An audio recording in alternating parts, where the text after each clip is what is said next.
नमस्कार मंडळी, तर आज मला बनवायची आहे पुरणपोळी. कारण धुलीवंदनच्या दिवशी माझी पुरणपोळी बनवायची राहिली होती, त्यामुळे तर धुलीवंदनच्या दिवशी मला सुवासिनी घालायची असते, त्यामुळे मग मी आज बनवते. तर मस्त इथं माझं पुरण परतून झालेलं आहे. त्यानंतर भातही शिजलेला आहे, पुरणही काढून ठेवलेलं आहे आणि त्यानंतर इथं रशी बनवली आणि पिलूसाठी ओट्स बनवले होते. त्याला भूक लागेल म्हणून लवकर, कारण पुरणपोळी बनवायला टाईम लागतो. त्यानंतर इथं मस्त छान अशा पुरणपोळी बनवून घेत आहे. तुम्ही ते बघू शकता, मस्त टम्म फुगतात.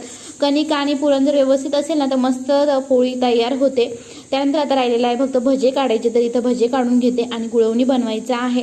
तर गुळवणी मी असं बनवते, आधी तूप टाकते, त्यानंतर खोबरं त्यामध्ये थोडंसं परतून घेते, त्यानंतर त्यामध्ये थोडंसं पाणी टाकायचं, साखर टाकायची आणि त्यानंतर मग सगळ्यात शेवटी दूध टाकायचं. तर सर्व इथं रेडी आहे. नैवेद्य पण काढून ठेवलेला आहे.